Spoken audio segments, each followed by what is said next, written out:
Mis compañeros piensan que soy un tonto fácil de engañar, que siempre defiende a los demás aunque no tenga nada que ver conmigo. Todo empezó porque mi descomunal sentido de la justicia me llevó una vez a defender a la chica del pupitre de al lado, que sufría acoso. Siempre que alguien se metía con ella, yo la defendía. Su familia era pobre, así que le llevaba el desayuno cada mañana. Sin embargo, simplemente porque la rechacé cuando me confesó sus sentimientos, me calumnió en público, alegando que la había manoseado. El chico de oro de la escuela cayó de su pedestal y se convirtió en una rata a la que todos querían ver muerta. Más tarde, cuando mi padre fue a su casa para razonar con su familia, su padre, mentalmente inestable, lo apuñaló hasta matarlo en un arrebato de furia. Mi madre no pudo soportar el impacto y falleció poco después. Y aún así, la chica me tendió la mano desde el fango con una sonrisa retorcida y enfermiza. Dijo: Jorge, antes estabas tan por encima de mí que no era lo bastante buena para ti.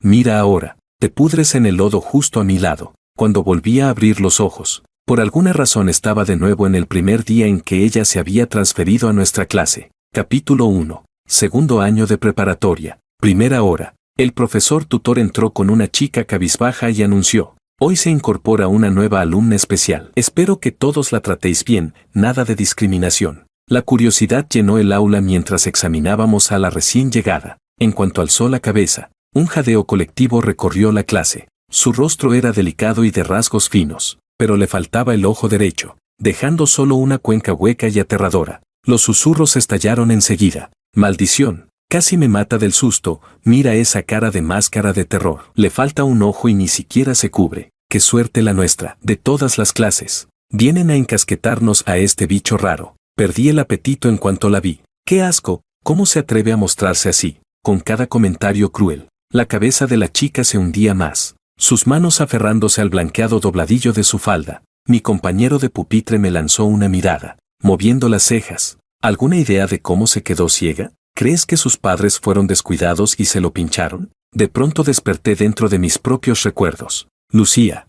Había vuelto al mismo día en que Lucía se transfirió, el día en que comenzó cada pesadilla. En mi vida anterior Lucía soportó desde el principio el desprecio de la clase. Objetivamente hablando, era bonita y menuda. Sin ese defecto, podría haber pasado por una belleza clásica y apacible, pero a una edad en la que la presión de los exámenes se cuela hasta en los sueños, el bien y el mal son solo palabras vacías de un libro de texto, comparado con el fugaz subidón que se arranca de una vida entumecida y asfixiante. La moral no significa nada. Muchos estudiantes entumecían su propio dolor devorando el de otro. Burlarse del débil se volvió tendencia, y su defecto físico solo añadió combustible, sumada su naturaleza retraída. Acabó sin ningún amigo. Entonces mi furia justiciera estalló y me ofrecí voluntario para que Lucía se sentara a mi lado. Insulté a todos los compañeros que se burlaban de ella, pero ahora, ante la pregunta de mi compañero de pupitre, solté sin pensar. Quién sabe, quizás se lo buscó ella misma. Para entonces el profesor ya le estaba asignando un asiento a Lucía. Le dijo que eligiera cualquier sitio, pero cada vez que Lucía intentaba avanzar, los compañeros se apartaban como si fuera la peste, hasta que Lucía se acercó lentamente a mi lado y, con una vocecilla apenas audible, preguntó: ¿puedo sentarme a tu lado? Pero no me levanté, como en la vida anterior, para invitarla a ser mi compañera de pupitre. En cambio, me puse de pie y, mirando al tutor, dije: profesor, no quiero sentarme junto a ella. Si insiste en ocupar ese puesto, solicito voluntariamente el asiento de guardián al lado de la tarima. El profesor se quedó algo incómodo, y Lucía me dirigió una mirada extraña. Él añadió: Jorge, acabo de recalcar que no debemos discriminar a los nuevos compañeros. Tu actitud no favorece la unidad de la clase. No escuché ni una palabra, ya que el cielo me ha dado la oportunidad de volver a empezar. No mostraré a Lucía ni un ápice de benevolencia. Pero entonces un compañero cercano se burló.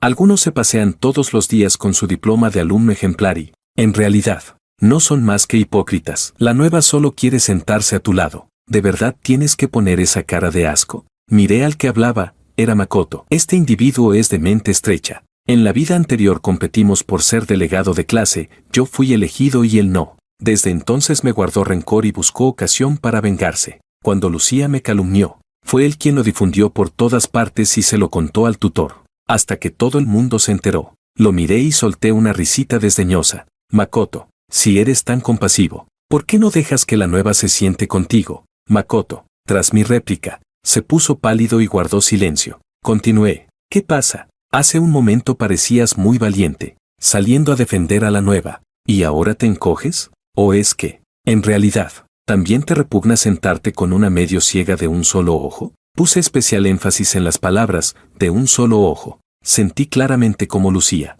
que estaba junto a mí, empezó a temblar y bajó aún más la cabeza, provocado por mí. Makoto explotó. Jorge, tus palabras son demasiado desagradables. Profesor, deje que la nueva se siente a mi lado. Yo no la desprecio. Al final, Lucía se convirtió en la compañera de pupitre de Makoto. Observé a Makoto aguantando el asco y fingiendo indiferencia mientras le ordenaba el escritorio a Lucía, y solté un largo suspiro de alivio. Aunque no pude impedir que Lucía se transfiriera a nuestra clase, me aseguraré de no tener ningún contacto con ella. La tragedia de la vida pasada no se repetirá jamás. Solo que, en esta vida, el compañero de Lucía es Makoto, y él es quien la ha defendido. ¿Significa eso que lo que me ocurrió a mí la vez anterior le sucederá a Makoto ahora?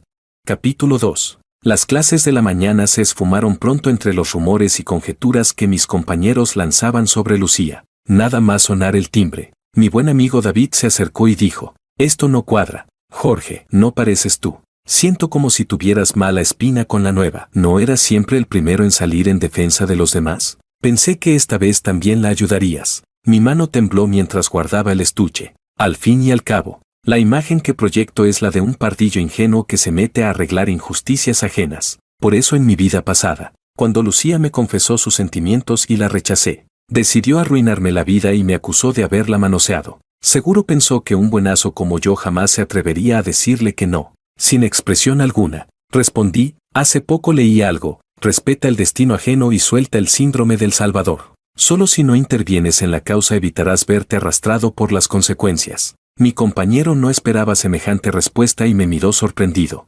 Yo, sin embargo, no quería seguir con el tema. Lo único que deseaba era una excusa para volver a casa y ver a mis padres. En la vida anterior, la calumnia de Lucía se propagó por todo el bachillerato. Como era discapacitada y el colegio quería demostrar su sensibilidad, me expulsaron sin investigar la verdad.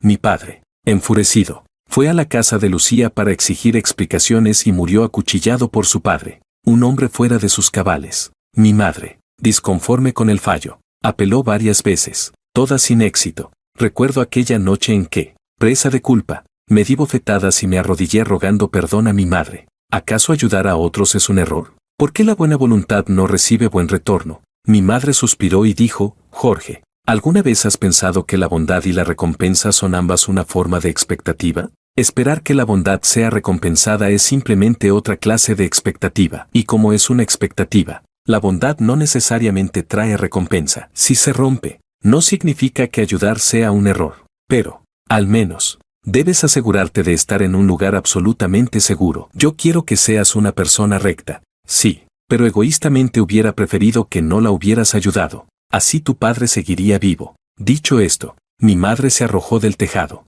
Todavía recuerdo la sonrisa enfermiza y retorcida de Lucía. Lucía dijo, los enfermos mentales no cometen delitos al matar. Ahora que mi papá biológico está internado en un psiquiátrico, tu padre realmente me ha resuelto un gran problema. También dijo, ahora que tus padres están muertos, tú y yo somos iguales. Finalmente hemos caído juntas en el barro, y podremos estar juntas para siempre. Resulta que la fábula del campesino y la serpiente estaba ocurriendo justo a mi lado. Por mi causa, mis padres acabaron sin un buen final. Ahora solo quiero confirmar que están sanos y salvos, vivos en este mundo. Ni siquiera había llegado a la oficina para pedir permiso cuando, en el pasillo, vi a varios compañeros empujar a Lucía dentro del baño. Lo recordaba bien, en la vida anterior.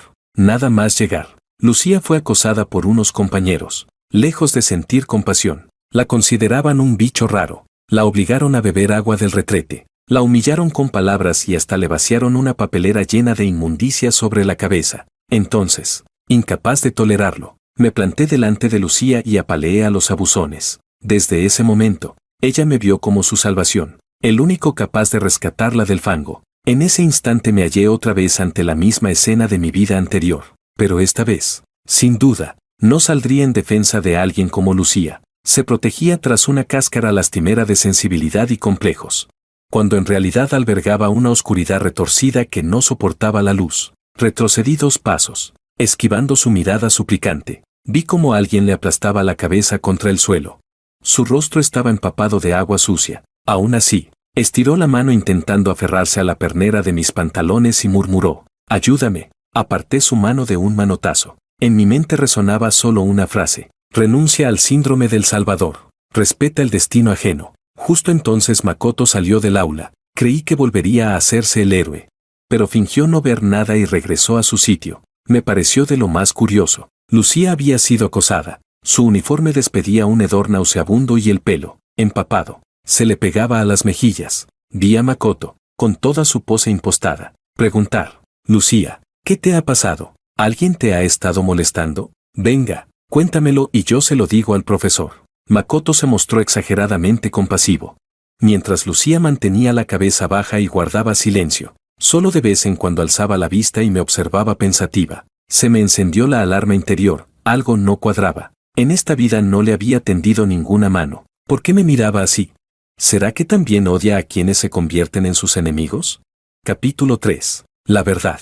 No me importaba si Lucía me guardaba rencor, porque en el fondo, ella era una masoquista patética frente a esos que la intimidaban y humillaban. Nunca se atrevía a vengarse. Al contrario, se arrastraba servilmente para unirse a ellos. Incluso en la vida pasada, terminó enredada con Martin, el cabecilla de los que la acosaban, y a quienes la ayudaron, la cuidaron, los manipulaba y utilizaba como si sus esfuerzos fueran un deber. En esta vida, no la ayudé, no me ofrecí a ser su compañero de pupitre, ni intervine cuando la acosaban. En mi vida pasada, hubo tantas noches en las que me odié por haberme metido a ayudarla por puro sentido de la justicia, una justicia estúpida que solo llevó a la ruina de mi familia. La miré con frialdad y le solté: «¿Qué miras? No fui yo quien te molestó. Mírame una vez más y verás». Lucía bajó la mirada con expresión dolida, apretando los puños. Se mordía los labios con obstinación, sin decir una sola palabra. Así era Lucía en la vida pasada. Cuando pasaba algo,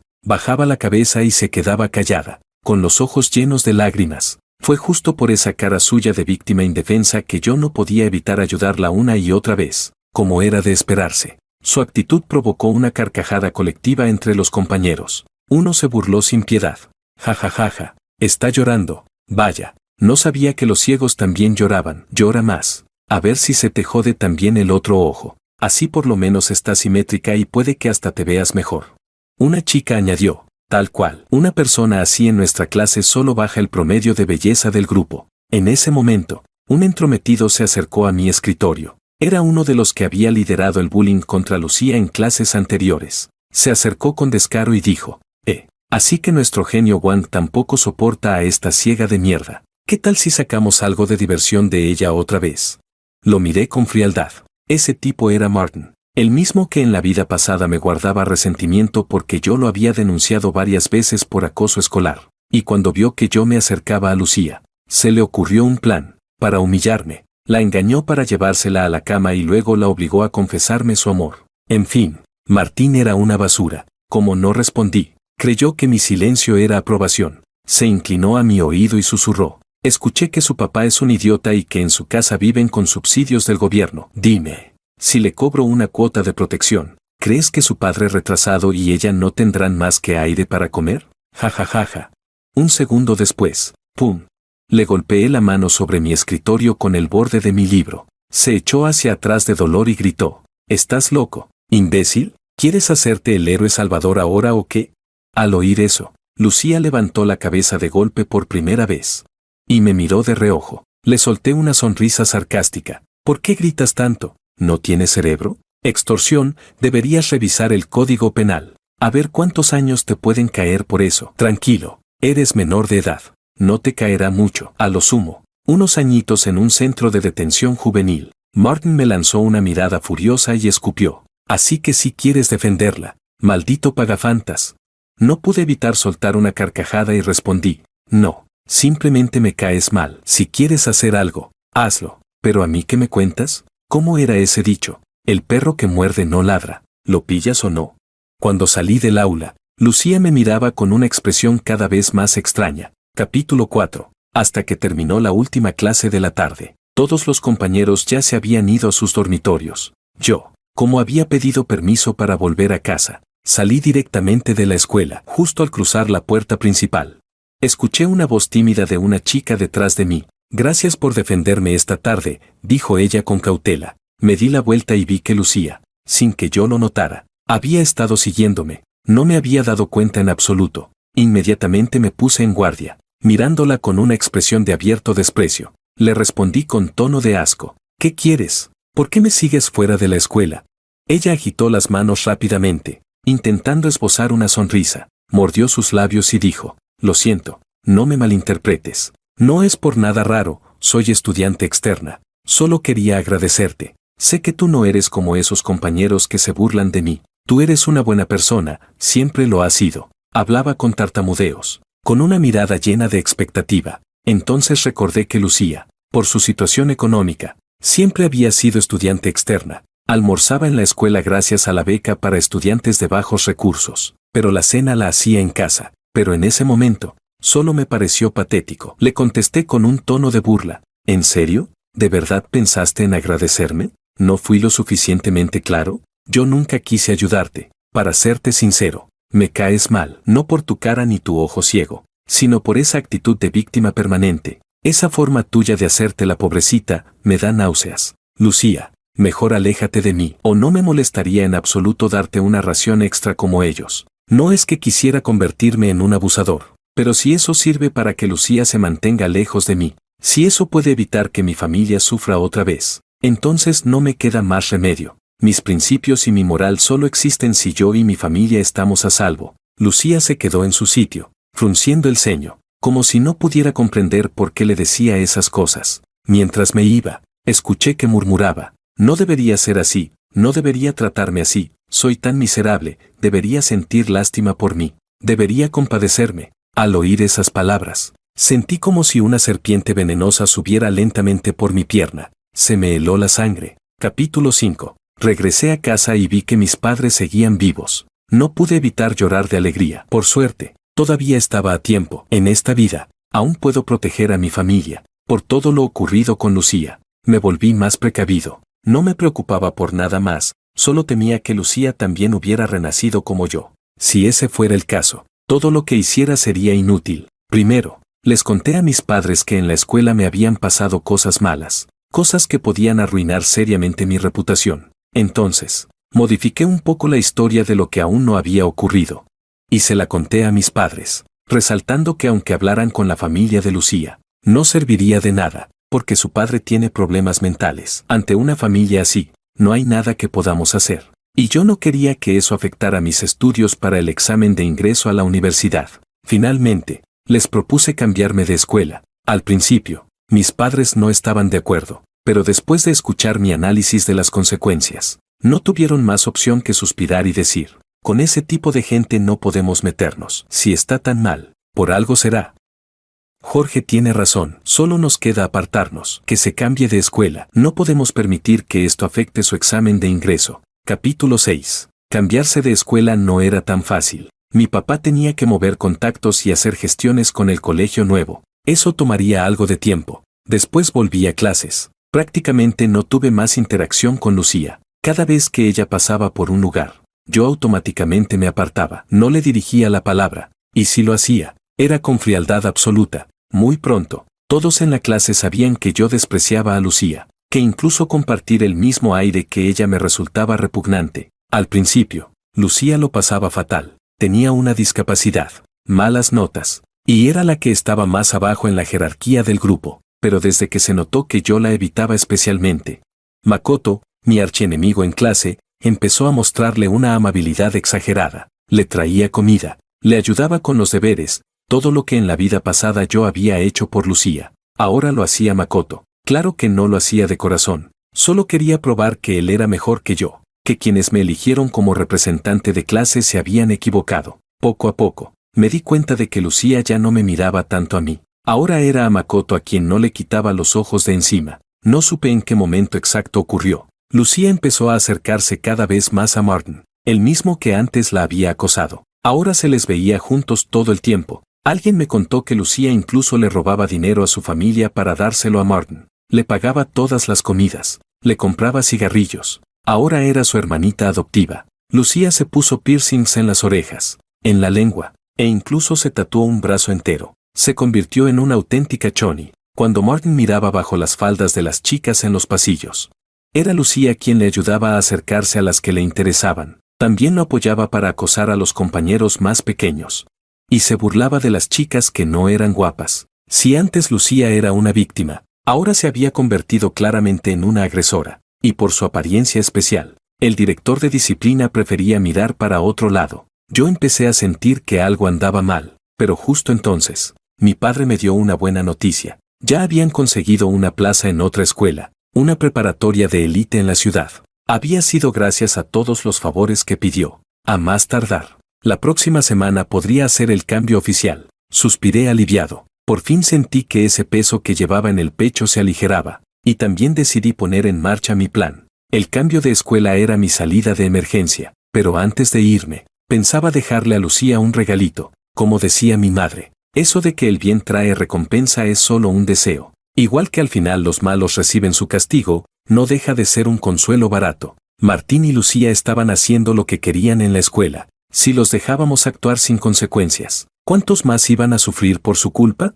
Para quien sufre bullying, el daño ya está hecho. Una frase vacía como el karma se encargará no ofrece nada más que una triste esperanza. Así que, aunque no pudiera destruirlos por completo, tenía que impedir que siguieran haciendo daño dentro de la escuela, y la oportunidad llegó muy pronto. El viernes, la escuela celebraría la competencia deportiva de primavera. Después del evento, el bachillerato tendría un día extra de descanso ese fin de semana, y en la vida pasada, fue justo durante ese evento, cuando Lucía me confesó su amor. Capítulo 7. Después de todo este tiempo observando, llegué a la conclusión de que Lucía ya no sentía nada por mí. Después de todo, quien la sacó del barro ahora era Makoto. Así que, en la tarde del evento deportivo escolar, durante el tiempo libre, una chica vino corriendo hacia Makoto y le dijo: Makoto, la chica más guapa del cole te está esperando en el bosquecillo junto al jardín. La sonrisa de la chica era ambigua. El bosquecillo al lado del jardín escolar era conocido por todos como el lugar oficial de las citas secretas. En mi vida pasada, esa misma chica vino a buscarme a mí, pero en esta vida, como era de esperarse, fue a buscar a Makoto. Makoto se acomodó el peinado y respondió con tono engreído: ¿La más guapa? ¿Cuál de todas? Si no lo dices claro, no pienso ir. Aunque dijo eso, se puso la chaqueta de inmediato y se levantó dispuesto a ir. En ese instante, le metí el pie a propósito. Makoto se cayó de bruces contra el suelo. Se levantó furioso y gritó: Jorge, ¿estás loco o qué te pasa? ¿Te he hecho algo yo? Me burlé y le dije: dices que no vas, pero tu cuerpo te traiciona. ¿Desde cuándo la más guapa del cole sabe siquiera quién eres? ¿Y tú te crees eso? Tienes tanto tiempo sin acción que ya se te fue el cerebro al pantalón. La cara de Makoto, que estaba roja de rabia, de repente se relajó. Soltó una risa extraña y dijo: ja ja ja ja, ya entendí. No me digas que tú, este pringado, estás enamorado en secreto de la más guapa, y ver que ella toma la iniciativa contigo te dolió el ego.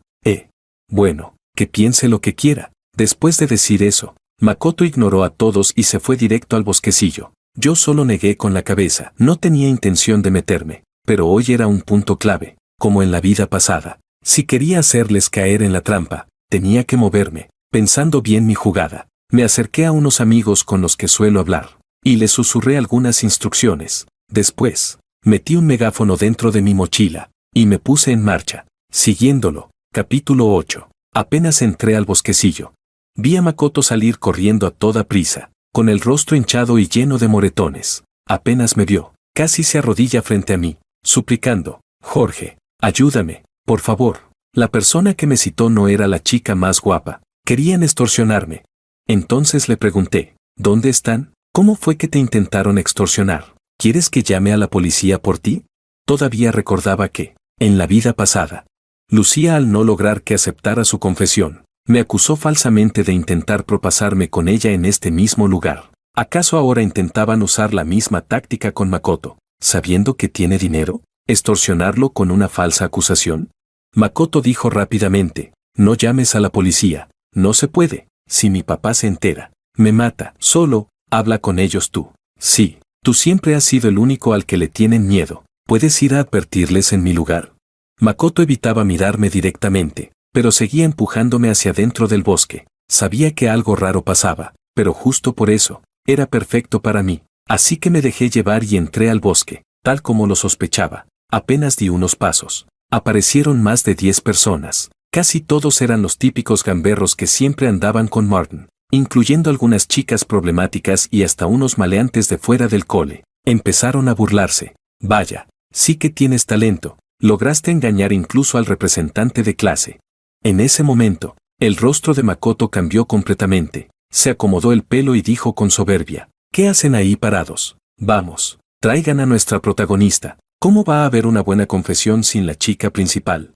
Lucía fue empujada hacia adelante por los demás. En su rostro todavía se podía ver esa expresión de timidez. Fruncí el ceño al verla. Lucía se paró frente a mí, se mordió los labios y dijo: Jorge, en realidad, siempre me has gustado. ¿Quieres ser mi novio? La miré con expresión extrañada, mirando también a Martin y a Makoto que estaban detrás, disfrutando del espectáculo. No entendía nada. ¿Por qué Lucía me confesaba otra vez en esta vida? Le pregunté: ¿qué es lo que te gusta de mí?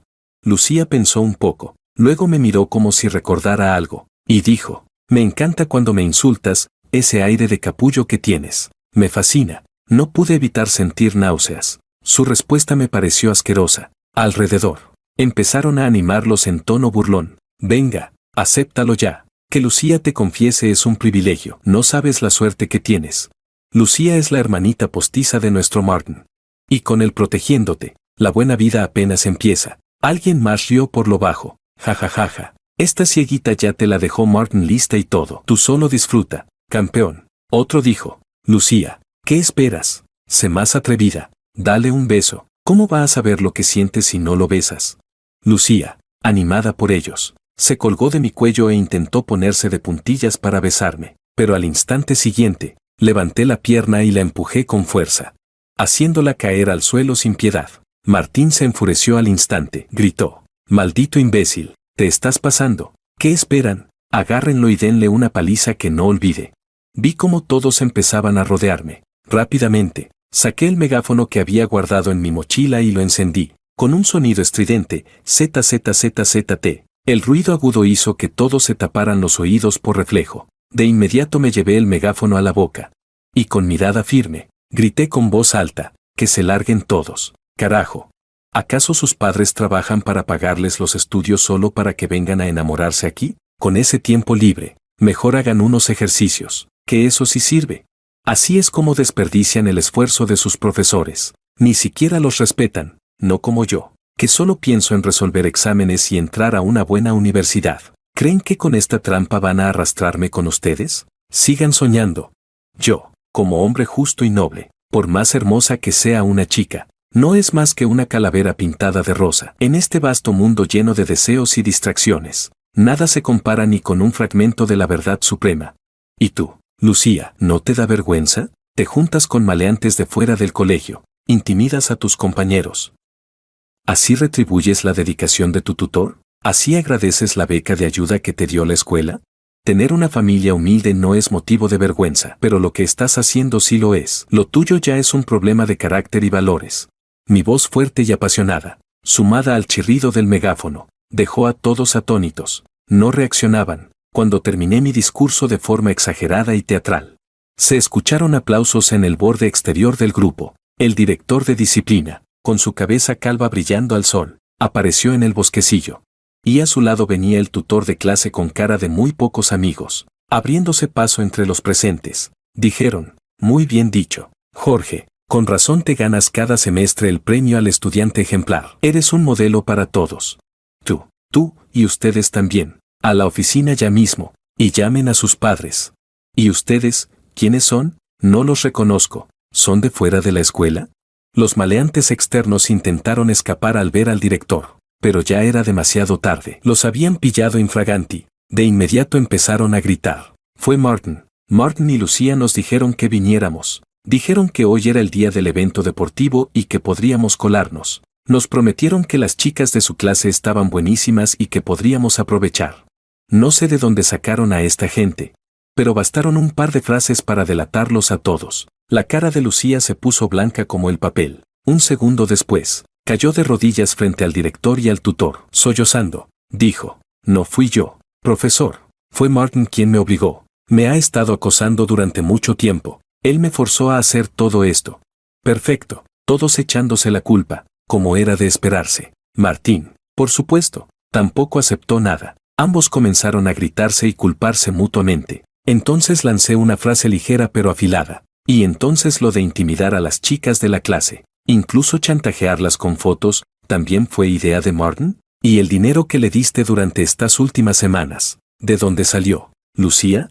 Mientras hablaba, saqué un papel de mi mochila. Profesor, aquí tengo una lista con los nombres de los compañeros que fueron víctimas del chantaje de Martín y Lucía. Puede hablar con ellos para comprobar si lo que digo es cierto. El rostro de Lucía se volvió completamente pálido. Sabía que ya no había vuelta atrás. El efecto que quería ya se había logrado. Miré con burla a Lucía, que seguía arrodillada en el suelo. Ella me miraba de lado, con ojos llenos de incredulidad. Parece que, por fin, entendió que todo esto había sido planeado por mí desde el principio, desde el momento en que decidí seguir a Makoto. Ya había enviado a David a informar al director y al tutor, aunque no esperaba que Lucía volviera a confesarme su amor. Pensé que, como mucho, intentaría vengarse por mis desprecios, quizás usando a Martin para darme una lección, pero esto fue aún mejor. Capítulo 9. Como había preparado el megáfono de antemano. Lo que pasó en el bosquecillo se hizo prácticamente conocido por toda la escuela. Además, los involucrados eran justo los que siempre estaban en la mira del director de disciplina, los rezagados, los problemáticos de cada clase. Por eso, el director decidió tomar este caso como una advertencia ejemplar. Llamó a todos los padres de los involucrados. Entre ellos, por supuesto, también estaba el padre de Lucía. Yo, en cambio, por mi excelente actuación, hablando en nombre del orden, el estudio y los compañeros que fueron víctimas. Fui públicamente elogiado por toda la escuela. Logré salir completamente limpio del asunto. En la oficina de la escuela. Fue la primera vez que vi al padre de Lucía. Vestía un mono de trabajo azul oscuro, raído por el uso. La piel de su rostro estaba ennegrecida por el sol. La espalda encorvada, con una enorme joroba. El cabello parecía no haber sido cortado en mucho tiempo. El cuerpo cubierto de polvo como si hubiera venido corriendo directo desde una obra de construcción. Apenas entró, se arrodilló frente al tutor de clase, sin decir una palabra. Comenzó a dar cabezazos al suelo, una actitud típica de pobre hombre humilde. Yo estaba de pie al lado, mirando con frialdad al asesino de mi padre en la vida pasada. Ese hombre honesto fue quien apuñaló a mi padre 18 veces, cada puñalada mortal, y aún así, logró evitar la cárcel alegando problemas mentales. Di un paso hacia atrás. En ese momento, mis padres llegaron también a la oficina. Ante la escena, se quedaron en shock. Mi padre notó mi agitación. Me dio una palmada en el hombro y dijo: Jorge, tranquilo, aquí estamos nosotros. Pase lo que pase, tienes a papá y a mamá detrás de ti. Asentí con firmeza. En esta vida, no pensaba cometer los mismos errores. El tutor de clase también se sintió incómodo por la escena. Dijo: padre de Lucía, por favor, póngase de pie. Hemos pedido que venga para hablar sobre la educación de su hija. ¿Qué está haciendo? Fue entonces que el hombre alzó la cabeza. Miró a Lucía, y sin mediar palabra, le soltó una bofetada que la tiró al suelo. Dijo: maestra, dígame qué ha hecho esta maldita. Yo me encargo de castigarla como se merece. Ante esta reacción violenta, Lucía no dijo nada, cabeza agachada desde el inicio, sin emitir ni un solo sonido. Incluso después de ser golpeada, seguía en silencio. El tutor suspiró, frustrado. Padre de Lucía, por favor, cálmese. Y entonces procedió a explicar todo lo sucedido, pero lo que nadie esperaba era que tras escuchar toda la historia, el padre de Lucía volviera su mirada hacia mí, una mirada extraña, idéntica a la que Lucía me lanzaba a veces, y entonces murmuró, entre balbuceos: ¿eso era todo? Pensé que era algo más grave. Mi niña, siendo solo una chica, no entiende nada. A ver, ¿por qué no lo arreglamos así? Ustedes me dan unos 10 o 20,000 yuanes. Y esta niña será la esposa de su hijo. Desde ahora, hagan con ella lo que quieran. Las palabras del padre de Lucía dejaron a todos helados, especialmente a mi padre, que en ese instante estuvo a punto de lanzarse a pegarle. Pero entonces, ese hombre humilde cambió completamente de actitud. Se rió, mostrando los dientes amarillentos, y le dijo a mi padre: ¿qué pasa? ¿Dije algo que no es cierto? Bastante que no les exijo nada más. ¿Quién asegura que tu hijo no se aprovechó primero de mi hija y luego la dejó tirada? Ella no tuvo otra opción más que buscar ayuda. Mi padre, enfurecido, le gritó: ¡Qué asco! Cierra esa boca inmunda. No quiero pegarte aquí delante de los profesores, pero ahora entiendo por qué tu hija es tan sinvergüenza. Lo aprendió de ti, viejo asqueroso. Tú y tu hija son tal para cual. Mi papá estaba rojo de ira. Pero aún así, se esforzó por contenerse. Eso fue gracias a que, antes de todo esto, yo ya le había preparado mentalmente. De no ser así, seguro ya se habría lanzado a pelear. En ese momento, por fin entendí por qué mi padre, que siempre había sido tan educado y contenido, acabó muerto en la vida pasada durante una discusión con el padre de Lucía. Porque ese hombre es incluso más despreciable que Lucía. Dije en voz alta: papá, no te desgastes con alguien como él. Tu hijo actúa con rectitud y no tiene nada que esconder. Lo que hicieron aquí es claramente una pelea organizada. Mejor dejemos que lo resuelva la policía. Apenas escuchó que pensaba llamar a la policía. Lucía levantó la cabeza bruscamente, como si despertara de golpe, corrió hacia su padre, lo abrazó y suplicó entre lágrimas: por favor, todo fue culpa mía. Mi papá tiene problemas mentales. No tomen en serio lo que dijo. Se los ruego, mi papá y yo somos discapacitados. ¿No pueden tener un poco de compasión? No nos arrinconen más, por favor.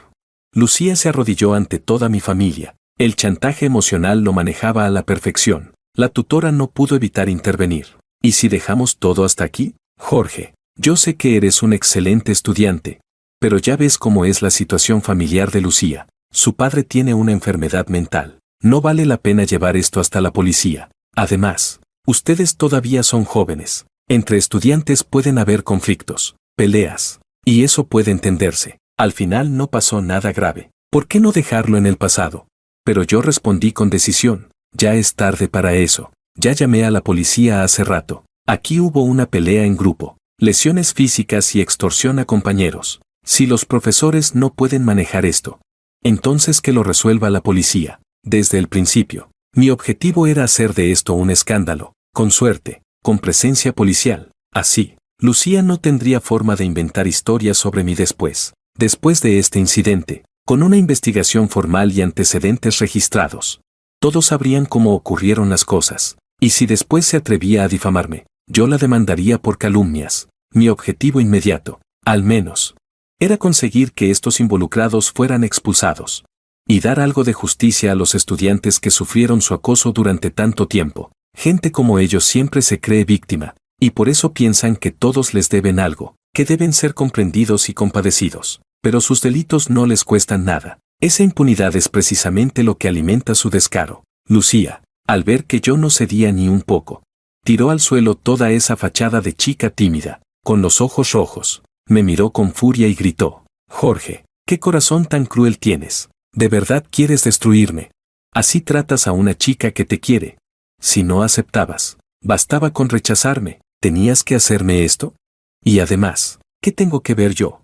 Fueron ellos quienes intentaron golpearte. Ni siquiera llegaron a tocarte. ¿Con qué cara llamas a la policía?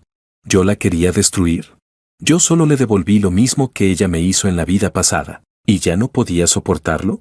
Sin expresión alguna, le respondí: tu amor me da asco. Y por cierto, ¿ignorancia legal?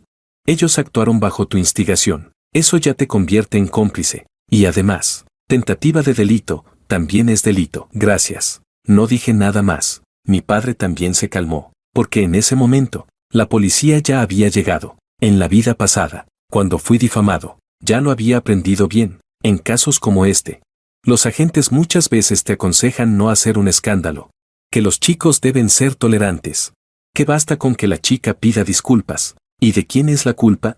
De cómo esta sociedad educa a los hombres a aguantar, a perdonar, a ceder. Como dice el dicho, una mentira se cuenta en segundos. Desmentirla te rompe las piernas. Hay demasiada gente mirando sin saber nada. Ya lo viví antes, pero ¿por qué debe ser así? Si yo hubiera reunido a un grupo de chicos, llevado a una chica a un lugar apartado, intentado besarla a la fuerza, y luego hacer que me rodearan para golpearla, ¿realmente terminaría todo con una disculpa? Capítulo 10. Martín y Makoto fueron obligados a retirarse del colegio, y los que seguían a Martin como sus lacayos, Fueron públicamente reprendidos por la escuela y recibieron sanciones disciplinarias graves. Pero había una persona especial, Lucía. La decisión sobre su castigo no llegaba nunca. Después de todo, ella había sido transferida a mitad de curso por razones especiales. Tanto la sociedad como la escuela habían sido extremadamente tolerantes con su familia. Además, los padres de los estudiantes que fueron extorsionados por ella. Al ver el estado del padre de Lucía, al notar que ella era discapacitada, terminaron dudando y no quisieron continuar con las denuncias. Temían el juicio de la opinión pública, y como la policía ya estaba involucrada, Lucía se las arregló para echarle la culpa de casi todo a Martin, incluyendo que, al principio, fue víctima de bullying por parte de él, y como efectivamente eso había pasado. Los profesores empezaron a pensar que quizás Lucía había sido obligada por las circunstancias. Finalmente, salió el veredicto, y lo que no esperaba, fue que Lucía solo fue suspendida por un mes. En mi vida pasada, cuando alguien inventó que intenté propasarme con ella, la escuela no dudó ni un segundo en obligarme a retirarme. Poco después de anunciarse la suspensión, apareció de pronto un video en internet. Era una grabación de Lucía y su padre, en su casa, dando una entrevista. Vivían en una vivienda ruinosa.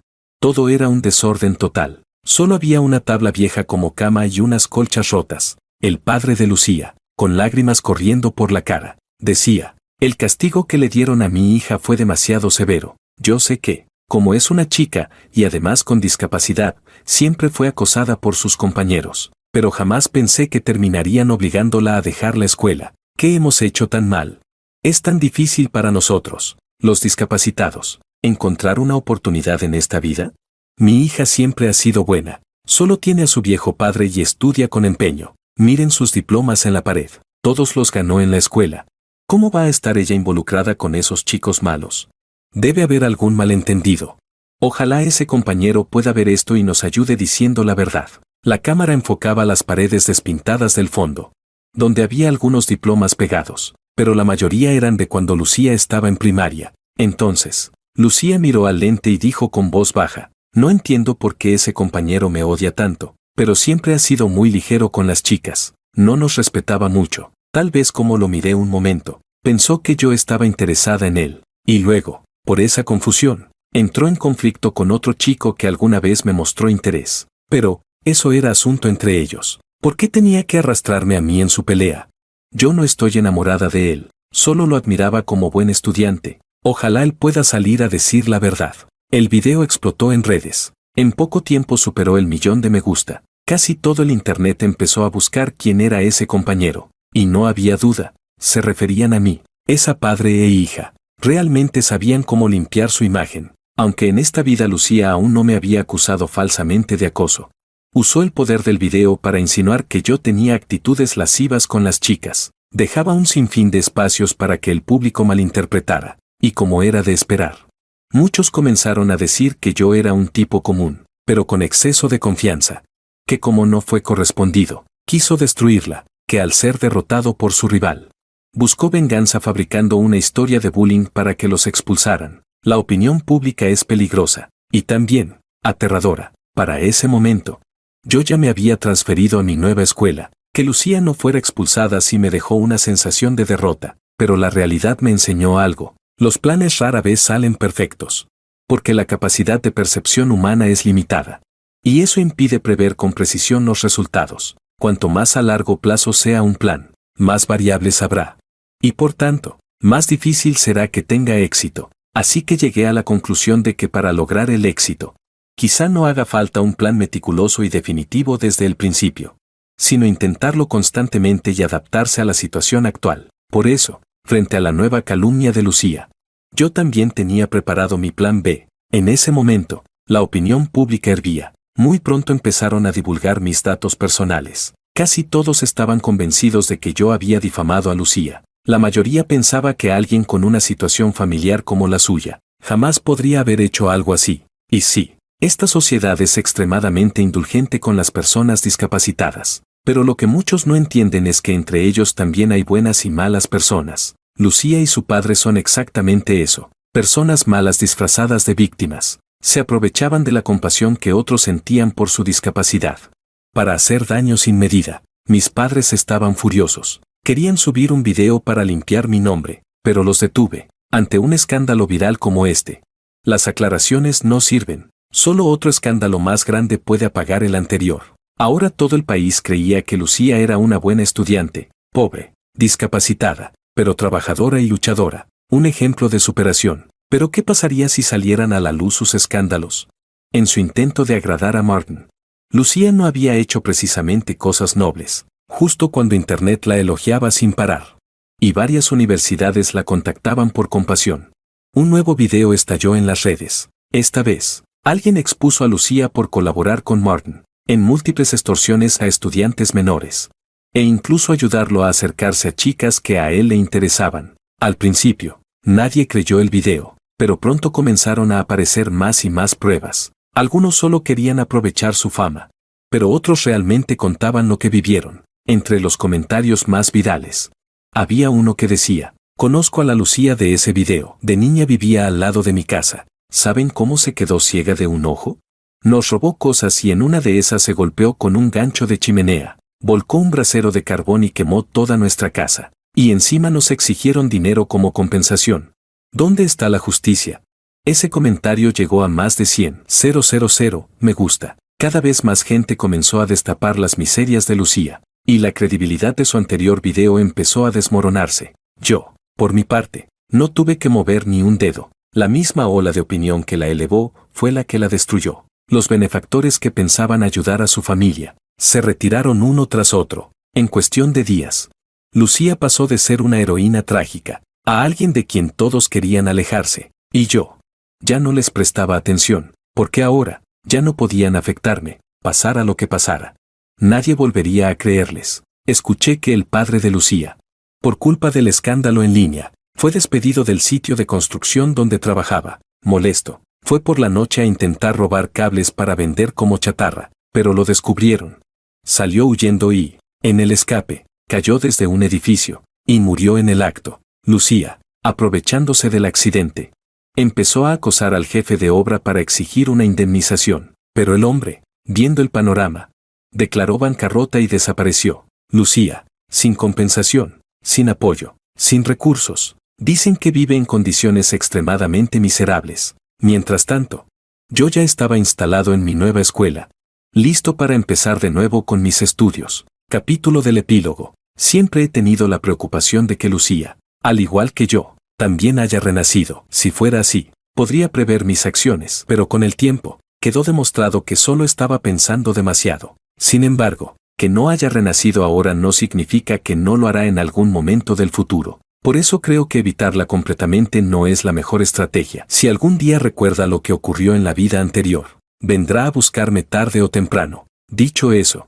la realidad es que nunca he encontrado una buena oportunidad para resolver este asunto de una vez por todas. Una noche, quedé con unos compañeros para jugar en un cibercafé, y de regreso a casa, en un callejón oscuro, apareció de repente una figura negra. Era Lucía. Su rostro estaba demacrado, con una mirada fija y fría, apretando los dientes. Dijo: fuiste tú quien me arruinó la vida. ¿Estás satisfecho ahora? No me queda nada.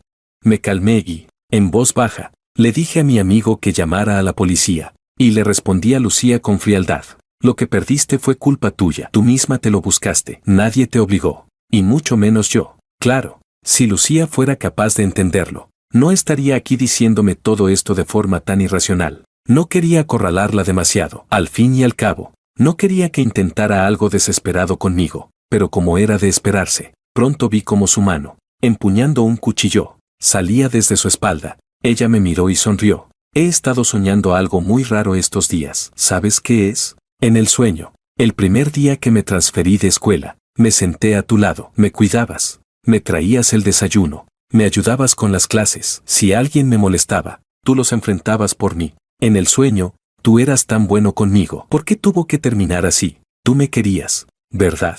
Solo que te preocupaba lo que dirían los demás. Por eso no querías estar conmigo. Lo sé todo, aunque algo desequilibrada. Lucía claramente estaba recordando cosas de su vida anterior. La miré con frialdad y le dije: Lucía, si tienes problemas mentales, deberías buscar tratamiento. Y no solo ese sueño tuyo es falso, sino que ¿por qué piensas que? Porque alguien te ayuda, te ama. Esa lógica es absurda. No me digas que no lo entiendes, porque tú misma dijiste una vez que, si yo simplemente te miraba una vez de más, ¿cómo ibas a malinterpretar que yo te gustaba?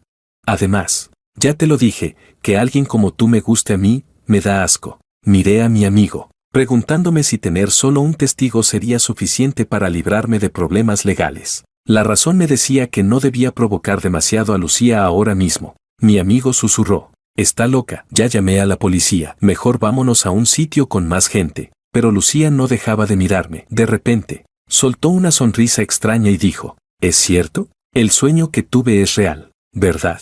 Siempre lo sospeché, pero ya es demasiado tarde. Tú también tuviste ese sueño, ¿verdad? ¿No querías que yo te persiguiera y por eso decidiste atacarme primero? Yo solo te quería. ¿Qué te cuesta aceptarlo? Si eres tan buena persona, ¿por qué no puedes aceptarme? La miré fijamente, respiré hondo y me reí con frialdad. Lucía, todavía no lo entiendes. Ser buena persona es ser empático, pero también saber protegerse. Ayudar a los demás debe satisfacer también una necesidad propia, no usarse para autodestruirse solo por complacer a alguien más. Y además, para mí, el amor verdadero es crecer juntos, no arrastrar al otro hacia el barro solo para que esté al mismo nivel. Lucía seguía mirándome, acercándose paso a paso, mordiendo sus labios. Dijo: nunca podré alcanzarte en esta vida. Si no te arrastro hacia abajo conmigo, ¿me mirarías siquiera una vez? No puedes imaginar todo lo que he pasado. Parece que, solo si te dejo ciego, solo entonces aceptarás estar conmigo. Mientras decía esto, soltó una carcajada histérica y se lanzó hacia mí. Sin embargo, justo cuando yo me preparaba para acabar con todo de una vez por todas, el oficial de policía del barrio apareció y logró someter a Lucía, quien aún tenía el arma en la mano. Lucía fue encerrada en el centro de detención. Intento de asesinato. Ese cargo, al menos, la mantendría algunos años en prisión. Al salir de la comisaría, solté un largo suspiro. Las luces de neón titilaban en la calle. Un policía, con amabilidad, me pidió un coche. Cuando pasábamos por el vecindario, vi a una anciana vendiendo verduras en su pequeño puesto. Aún en la madrugada, como siempre, gasté todo el dinero que tenía para comprarle todos sus productos, y le pedí que regresara a casa temprano. El rostro de la abuela, lleno de arrugas, se iluminó con una sonrisa bondadosa. Con manos temblorosas, escogió las verduras que aún estaban en buen estado y me las entregó con cuidado. Luego, me devolvió el dinero sobrante.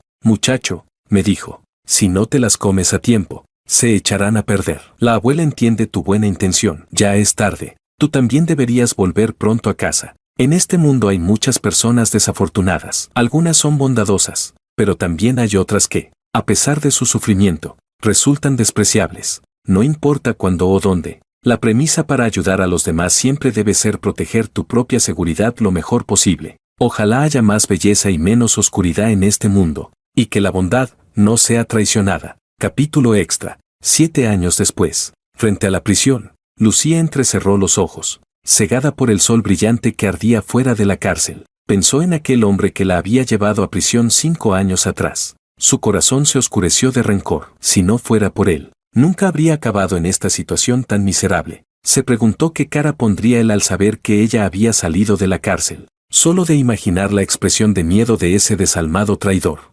Lucía sintió un raro placer brotar en su pecho. Tarareando una melodía, se alejó de la prisión. Ahora tenía muchas ganas de volver a verlo. Jorge, después de 5 años sin saber de ella, ¿la habría olvidado por completo? Eso no puede permitirlo. Capítulo 1. 7 años bastan para que Jorge lo olvide todo, porque había tenido una segunda oportunidad. En esta vida, Jorge no decepcionó a nadie, logró entrar a una universidad prestigiosa. Sus padres estaban sanos y salvos. No habían sido arrastrados por sus problemas. En la universidad hizo buenos amigos, conoció a compañeros amables, y también se enamoró de alguien. Después de 2 años de graduados, los dos se apoyaron mutuamente, paso a paso. Ya estaban pensando en casarse. Jorge llevó a su novia a conocer a sus padres. La madre Wang adoraba a esa chica. La trataba incluso con más cariño que a Jorge. Si no fuera porque Jorge la detuvo, casi la habría aceptado como hija adoptiva. Después de la cena, su padre estaba lavando los platos en la cocina. Jorge entró para ayudarle, pero su padre suspiró de forma poco habitual y le dijo: Jorge, hay algo que nunca he podido quitarme del pecho. ¿Recuerdas a esa chica, Lucía? Jorge asintió. Claro que la recuerdo. ¿Qué pasa? Su padre respondió. Escuché que salió de prisión hace poco. Me preocupa, una loca así, sin familia ni nadie. ¿Quién sabe qué locura puede hacer? Su preocupación no era infundada. De hecho, Jorge ya sabía que Lucía había salido, porque justo ayer recibió un paquete. No tenía ningún remitente claro. Dentro, solo había decenas de cartas, todas dirigidas a él. Más exactamente, eran las cartas que Lucía le había escrito desde prisión, una cada mes. Durante los últimos 7 años, Jorge nunca las leyó, siempre las devolvía. Así que ahora, volver a recibirlas solo podía significar una cosa. Lucía le estaba diciendo que ya estaba libre. Jorge lo sabía, durante esos 7 años. Lucía jamás lo había olvidado, y ahora que había salido, sin duda haría algo aún más extremo. Después de cenar, Jorge y su novia salieron a caminar por el jardín del vecindario. Dudó un momento, pero al final decidió contarle todo. Ella lo escuchó atentamente. Su rostro no cambió mucho. Pasado un rato, soltó un bufido y dijo, «¿Me lo cuentas porque tienes miedo de que me preocupe? ¿O temes que al saber que alguien te persigue, decida dejarte?» Jorge soltó una pequeña risa. «¿Estás probándome a mí, o a ti misma? Te lo conté porque no quiero arrastrarte a esta locura conmigo». Su novia se recostó suavemente sobre su hombro. «Gracias por contarme esto, pero no es tu culpa. Solo fuiste demasiado amable. Las personas buenas no deberían pagar por eso. Pase lo que pase, estaré contigo». Al escucharla, Jorge la abrazó con fuerza. En realidad, él ya había esperado este día, y ya tenía un plan preparado desde hace mucho. 7 años de cárcel no habían cambiado en absoluto a Lucía. Ya era hora de que pagara con su vida. Él no permitiría jamás que Lucía lastimara a su familia. Capítulo 2. Lucía no fue directamente a ver a Jorge. Primero consiguió un trabajo como clasificadora de paquetes en una empresa de mensajería. No lo hizo para ganarse la vida, sino porque ese centro de reparto era el más cercano a la casa de Jorge. Desde ahí, podía verlo todos los días, aunque fuera de lejos. Llevaba traje, se veía mucho más maduro, ya con el aire de un hombre exitoso. Lucía tuvo incontables veces el impulso de correr hacia él, de lanzarse a sus brazos, y luego clavarle lentamente la punta del cuchillo en el corazón, sentir su sangre desesperada y tibia deslizándose por su palma. Ese debía ser el color del amor. No. Solo de pensarlo, su corazón se agitaba de emoción. Así fue como Lucía vigiló a Jorge durante 2 meses, hasta que finalmente llegó el día. Aprovechando que debía entregar un paquete, se coló en el vecindario y se escondió en el pasillo frente a la puerta del departamento de Jorge. Ya había bloqueado la cámara de seguridad con un globo. Se ocultó en un rincón oscuro, esperando. No sabía cuánto tiempo había pasado. Cuando finalmente escuchó pasos subiendo las escaleras, se asomó ligeramente, y allí estaba, el hombre que no había dejado de obsesionarla ni un solo día. Estaba ingresando el código de la cerradura, pero de repente se detuvo, como si algo le hubiera pasado por la mente. Giró la cabeza y miró hacia el pasillo. Lucía contuvo la respiración. Por suerte, no la vio. En el instante en que volvió a girarse para introducir el código, Lucía se deslizó hacia adelante con rapidez. Y justo cuando él cerraba la puerta, ella se coló hábilmente dentro del departamento. Finalmente, vio en su rostro esa expresión de sorpresa. Jorge claramente no esperaba verla allí. «¿Quién eres? ¿Necesitas algo?», preguntó Jorge. Lucía no respondió. Se quitó las gafas oscuras, revelando la cuenca vacía de su ojo mutilado. «¿Cuánto tiempo sin vernos?», dijo. Capítulo 3. Desde que entró al vecindario, Jorge sintió que algo no estaba bien. Al llegar a su puerta, notó que en la pantalla táctil del cerrojo quedaban marcadas unas huellas que no eran suyas. Estaba seguro. Esa mirada persistente que lo había estado acechando en la sombra, por fin actuaría hoy. «Perfecto, Lucía, ¿verdad? Finalmente ha venido». Jorge esbozó una leve sonrisa y se detuvo a propósito, dejando un punto débil intencional, tal como esperaba. Justo cuando cerraba la puerta, una pierna se deslizó rápidamente detrás de él. Fingió estar sorprendido, pero se movió un par de pasos para dejar libre la visión de la cámara que había bloqueado con su cuerpo. Porque sí, su casa estaba equipada con cámaras de seguridad desde todos los ángulos. Desde el instante en que Lucía entró en la casa, cada uno de sus movimientos estaba siendo grabado y subido directamente a la nube. Pero Jorge aún no tenía prisa. Todavía no era el momento. Estaba esperando la oportunidad perfecta. El instante en que Lucía dejara su vida, en ese mismo lugar. Capítulo 4. Lucía sostenía en la mano un cuchillo de desollar. En su rostro se dibujaba una sonrisa distorsionada. Mientras se acercaba paso a paso a Jorge, con una voz suave y melosa, le dijo: Jorge, te he echado tanto de menos. Durante estos 7 años no he dejado de pensar en ti ni un solo instante. Pensaba en lo cruel que fuiste conmigo. Y aún así, cuanto más cruel eras, más te amaba. Ya no puedo vivir sin ti. Desde que salí de la cárcel, he estado esperando este momento, el día en que volveríamos a vernos. Sonrió levemente y preguntó: Jorge, ¿tú también me extrañaste? Jorge, con las manos en los bolsillos, soltó una risa sarcástica. Lucía, ¿te volviste loca? ¿Acabas de salir de prisión y ya estás metida en otro lío? ¿Acaso quieres quedarte en la cárcel de por vida? Lucía ignoró por completo su burla. Solo jugaba con el cuchillo de desollar entre los dedos. Pequeño, brillante, afilado. Pasaba lentamente los dedos por la hoja metálica. Sé que te doy asco por ser una tuerta, dijo. Sé que me desprecias, pero si me arrancara toda la piel de la cara, si te mostrara mi yo más auténtico, ¿verías entonces lo sincero de mi amor? Jorge la miró con una mezcla de repulsión y lástima. Le pareció tan ridícula que respondió: Basta ya. Deja de fingir estar loca. ¿En serio crees que actuando como una lunática voy a sentir lástima por ti? ¿Tú vas a hacerte daño? No me hagas reír. Lo tuyo siempre fue dar pena. Y ahora has evolucionado. Usas la salud mental para buscar compasión. Qué triste. Pero lo cierto es que tu yo más real nunca estuvo debajo de tu piel, sino en esa alma podrida, retorcida y llena de oscuridad. Yo te vi siempre tal y como eres. No te harías daño a ti misma. Jamás. Solo sabes dañar a los demás. Porque solo así puedes recuperar un poquito de esa ridícula autoestima que perdiste al convertirte en víctima de ti misma. Lucía finalmente lo miró a los ojos. Frunció el ceño, apretando con fuerza el cuchillo de desollar. Soltó un bufido frío. Jorge, tú sí que me conoces. Lo he pensado bien. Yo ya estoy rota, no puedo cambiar, así que te haré como yo. ¿Crees que tu noviecita todavía querrá casarse con un ciego? Ja ja ja ja. Si alguien tiene la culpa, eres tú, por no haberme valorado cuando debías. Lucía se acercaba paso a paso. Jorge retrocedió con rapidez hacia el balcón, fingiendo estar aterrado. Con su mano izquierda sacó de pronto un fajo de billetes y gritó con fuerza: Cálmate, no hagas una locura. ¿Quieres dinero? Lo tengo, todo tuyo. Solo, déjame en paz esta vez, por favor.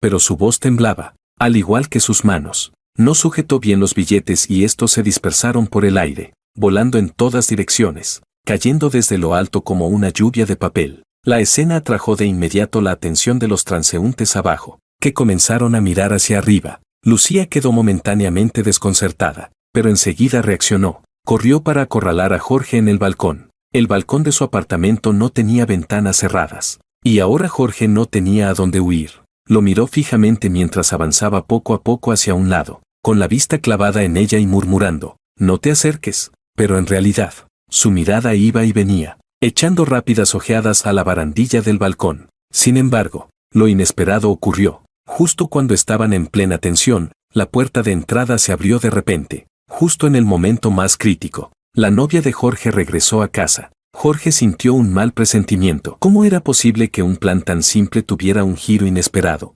Él había hecho que su novia saliera a propósito, precisamente para evitar que se viera involucrada. Pero al ver a Jorge acorralado en el balcón, ella gritó con fuerza: Ya he llamado a la policía. Lucía, todavía estás a tiempo. Detente ahora. Lucía ladeó la cabeza y respondió con una sonrisa torcida: ¿A tiempo? Jaja, alguien como yo. ¿Qué posibilidad tiene de estar a tiempo para algo? Yo solo quiero estar con Jorge. ¿Acaso eso es un crimen? Pero bueno, llegaste justo a tiempo. Hoy haré que Jorge vea quién es la que realmente lo ama. Al ver que Lucía giraba el cuchillo y se lanzaba hacia su novia, Jorge no tuvo más opción que intervenir. Sacó una porra eléctrica e intentó neutralizarla, pero en el forcejeo, no logró calcular bien, y de pronto, un corte limpio le abrió el brazo. La sangre empapó de inmediato su camisa blanca. Su novia, al ver la escena, apretó los dientes y se lanzó también para ayudar. Pero en ese momento, sin querer, pateó una maceta de suculentas que estaba justo al lado del balcón. La maceta estaba decorada con piedritas de cristal, redondas como canicas. Las piedras rodaron por el suelo de cerámica. Lucía no se percató de lo que tenía bajo los pies, y al pisarlas, resbaló violentamente. Instintivamente, su cuerpo se fue hacia atrás, directo contra la barandilla del balcón. Y justo en ese instante, como si fuera de papel. La barandilla cedió. El cuerpo de Lucía, como una cometa vieja y desgastada, salió volando hacia el vacío. En ese último momento, sus ojos miraron a Jorge con puro terror, como una cometa que se queda sin hilo. Cayó rápidamente al vacío. Mientras tanto, Jorge y su novia ya se habían refugiado en una zona segura. Capítulo 5. Lucía estaba muerta. Una muerte brutal. Jorge vivía en el 7º piso. Al caer, su pecho fue atravesado por la rama podada de un árbol justo debajo del edificio. Uno de sus brazos se había doblado grotescamente hacia la espalda, y la sangre brotaba a borbotones de su pecho. Su rostro estaba completamente deformado. La policía llegó rápidamente al lugar. Llevaron a Jorge y a su novia a la comisaría para tomarles declaración. Gracias a las cámaras de seguridad, todo el proceso en que Lucía entró a la casa y atacó quedó registrado en video. Al final, se confirmó que Lucía había muerto accidentalmente al caer desde el balcón mientras intentaba cometer un asesinato premeditado. Jorge y su novia solo actuaron en legítima defensa. Capítulo 6. Una semana después, los padres de Jorge regresaron de un viaje. Cuando se enteraron de todo, no podían creerlo. Al final, solo pudieron consolar a la pareja, ya había pasado todo. Aquella mujer aterradora nunca volvería a molestarlos. La novia de Jorge lo acompañó a otro lugar para despejarse. Caminaban por la playa, tomados de la mano. De pronto, ella le preguntó, ¿ese día que me pediste salir de casa, era porque querías que ella viniera solo por ti? ¿Querías canjear tu vida por verla encerrada otra vez? Eso es demasiado. No quiero perderte. Jorge sonrió, sin confirmar ni negar. Lo importante es que todo terminó. Lucía está muerta. Ella no dijo nada más, solo lo abrazó con fuerza. Entonces recordó algo. Medio mes antes de todo esto, Jorge había dicho que quería cerrar el balcón con vidrio. Ya había contactado a una empresa para instalar ventanas de piso a techo. Incluso llegaron los trabajadores para comenzar a cortar el barandal de hierro. Pero justo después de cortar 2 tramos, la empresa tuvo un problema inesperado y no pudo hacer la instalación a tiempo. Y justo en esos días, Lucía apareció para irrumpir en su hogar. Aquella baranda debilitada se convirtió, sin querer, en el instrumento de su muerte. Nadie podría haber previsto algo así. Tal vez era el destino haciendo justicia. Como dice el dicho, a cada cerdo le llega su San Martín. Quien les hizo vivir una pesadilla, ahora había desaparecido para siempre. Y en el futuro, ella estaría con Jorge, para siempre.